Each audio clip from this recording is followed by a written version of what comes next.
여러분, 제가 어젯밤에 너무 황당한 일이 있고 이거는 다른 사람들도 조심하면 좋을 것 같아서 영상을 올렸는데요. 제가 여기 적어놨는데, 제가 무슨 일이 있었냐면 밤에 자기 전에 제가 넷플릭스를 보고 있었거든요. 근데 갑자기 왓츠앱으로 뭐가 메시지가 온 거예요. 근데 이 왓츠앱이란 어플은 외국인들이 카톡처럼 외국인들이 많이 쓰는 채팅 어플인 거예요. 근데 저는 이걸 캐나다 살 때 거기 있는 현지인들 친구랑 이제 연락하려고 만든 거였고, 그리고 그동안은 또 사용 안 하고 있다가 이제 저번에 베트남에 와서 캐나다 선생님한테 이제 연락을 하려고 했어요. 그래서 이제 들어가니까 다시 번호를 바꿔내서 베트남 번호로 다시 들어가서 선생님이랑 잠깐 연락을 하고 그 이후로 또 사용을 안 하고 있었어요. 근데 이제 어제 메시지가 하나가 온 거예요. 근데 그 메시지가 뭐라고 왔었냐면은 그냥 신짜오 이렇게 온 거예요. 근데 신짜오라고 하면은 제가 베트남 사람인 줄 알거나 베트남에 있는 걸 아는 사람일 거 아니에요. 그래서 저는 제가 아는 사람인가 하고 처음엔 친절하게 막 Hello, who are you? 그냥 너 누구야? 물었는데 이렇게 하는 거예요. My name is Mike Morgan. 나는 마이크 모건이야. 나는 너의 사진을 페이스북에서 봤는데 너무 예뻐. 이러는 거예요. 그래서 고마운데 너 내 번호는 어떻게 알았어? 라고 물었어요. 왜냐면 왓츠앱은 카톡처럼 아이디나 이렇게 하는 건 아닌 것 같고 내가 상대방의 번호를 저장해서 이 어플로 채팅을 할 수 있는 것 같더라고요. 저도 왓츠앱에 대해서 자세히 모르는데 보리야 잠시만 저 조금만 더. 그래서 내가 너 내 번호 어떻게 알았어? 물으니까 근데 참고로 이 사람 영어도 조금 번역기를 쓴 것처럼 정말 이상해요. 근데 아무튼 나는 너를 그냥 이 사람이 쓴 대로 해석하자면 나는 너를 왓츠앱에서 등록했어. 그래서 내가 너를 can know you more 약간 이상하게 말하는데 그냥 해석하자면 그래서 내가 너를 더 알 수 있어. 이런 식으로 쓰는 거예요. 그리고 I got it from Facebook, my dear. 자꾸 my dear 이런 말 쓰면서 서로 누가 안다고 my dear를 쓰는지 아무튼 my dear를 쓰면서 페이스북에서 제 번호를 얻었다는 거예요.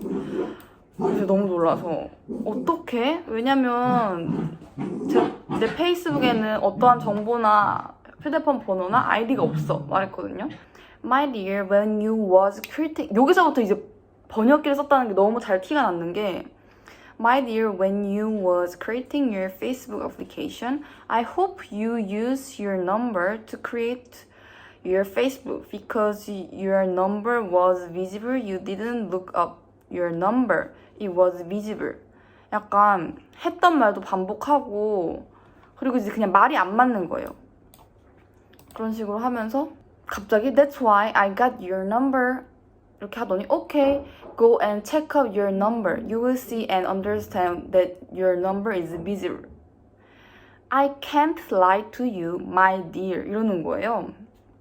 근데 제가 진짜 너무 당황해서 페이스북에 내 정보가 있나 하고 진짜 다 찾아봤어요.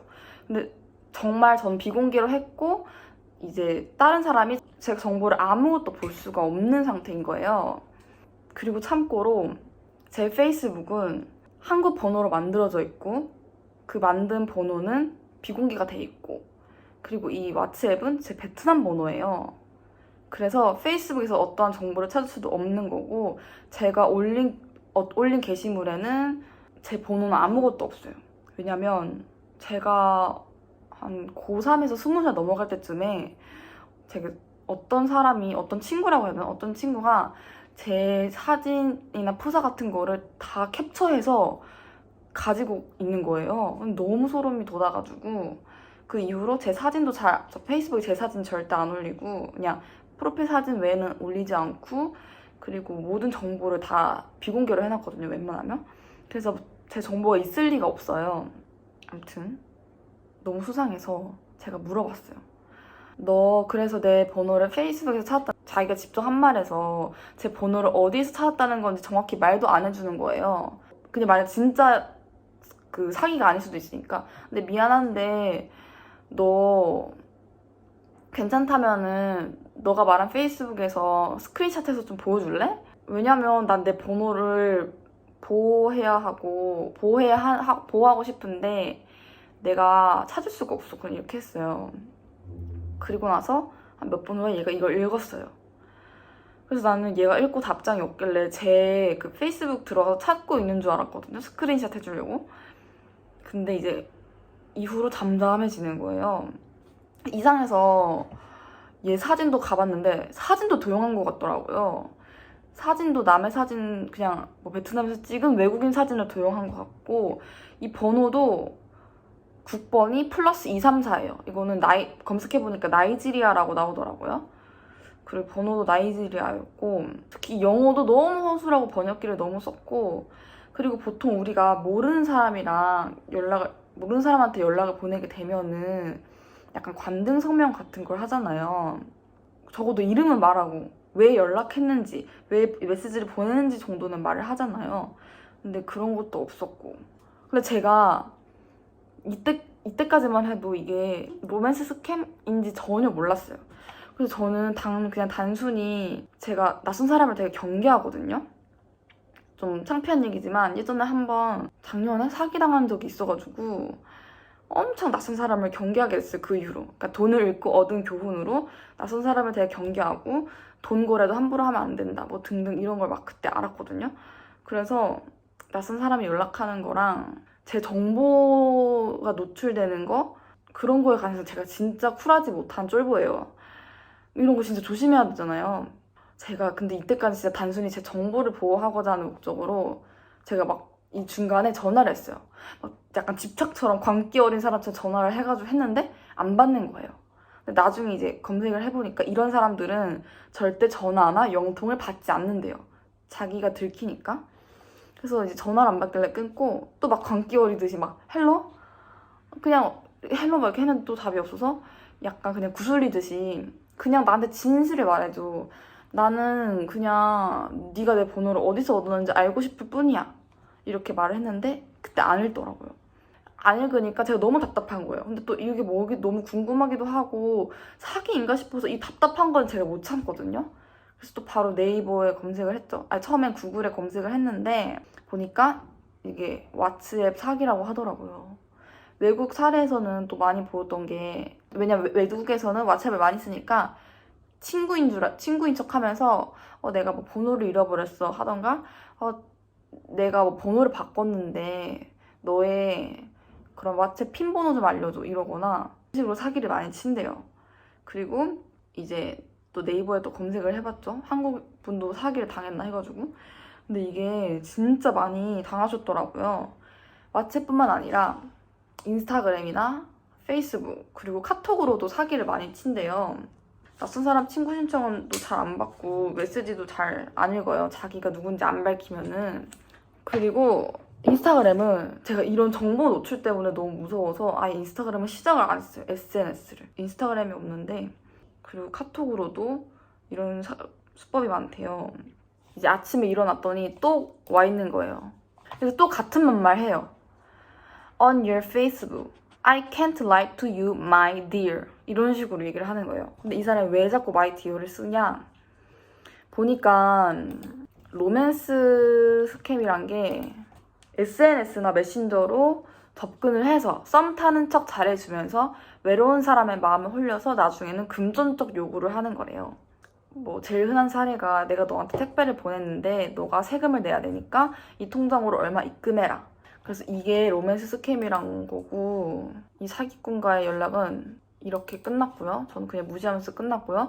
그래서 너무 놀라서 제가 가지고 있는 그런 어플에 개인정보를 다 바꿔놨어요. 그래서 혹시나 여러분도 개인정보 관리 이런 데 있거든요. 거기서 프로필 비공개, 뭐 어떤 어플은 또 전화번호가 보인대요. 그래서 저는 전화번호 비공개도 해놨고 그냥 모든 걸 다 비공개로 했어요. 다른 사람이 날 찾을 수 있는 것도 비공개로 했고 그리고 뭐 잘로나 텔레그램 같은 경우는 제가 만약 그런 다른 사람에게 번호 보이는 거를 비공개를 안 해놓으면은 뭐 자동 친구 추천처럼 그런 게 뜬대요. 그런 식으로 연락하는 사람도 있고 제가 알고 보니까 2018년에도 이런 적이 있었더라고요. Hello dear 이렇게 연락이 왔었는데 내가 누구야? 했더니 그냥 It's me dear 하면서 자기 사진을 딱 보내는 거예요. 근데 나중에 이 사진을 구글에 검색해보니까 이 사진은 다른 사람 사진이었어요. 아무튼 어쨌든.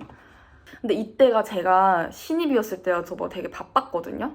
그래서 저는 진짜 신경도 안 쓰고 더 이상 뭐 궁금하지도 않고 해서 그냥 이때는 그냥 이렇게 끝났어요. 차단하고 끝났는데 저한테도 처음 있는 일이 아니었는데 몰랐었던 거예요. 그래서 모르면은 이렇게 당할 수 있는 경우가 많으니까 많은 사람들이 알고 조심했으면 좋겠고, 그리고 뭐 사진 보내달라고 하면 절대 보내주지 말래요. 그 사진으로 또 도용해서 다른 사람한테 그렇게 할 수 있다고 하고, 그리고 이런 걸 예방을 하려면은 만약 SNS나 저나 등 누군가가 대화를 걸어오면은 대화 걸어온 사람의 신상부터 파악을 해야 한대요. 그런 사이버 수사대에 신고했던 분이 있었대요. 근데 그분은 경찰서에서 범인은 잡을 수 없다고. 사기꾼들은 주로 케냐 사람들도 많대요. 저는 나이지리아였잖아요. 근데 아무튼 그리고 지금까지 돈을 이렇게 뺏긴 사람은 다시 돌려받은 사례도 없고, 한국 계좌라도 입금했을 때 다시 지급도 안 되고, 가입자도 확인이 어렵대요. 그러고 보니까 왜냐면 이 사람이 자기의 개인 그런 휴대폰 번호로 된 왓츠앱이 아니라 무슨 비즈니스 넘버라고 자기 개인의 휴대폰 번호가 아니에요. 그러니까 만들어진, 쉽게 만들 수 있는 그런 번호인 것 같더라고요. 그런 번호로 이렇게 한 거고, 그래서 개인 SNS의 개인정보를 너무 유출하지 말라, 뭐 이런 주의 방법이 있네요. 그래서 아무튼 다들 조심했으면 좋겠어요. 안녕. 조심하세요, 여러분.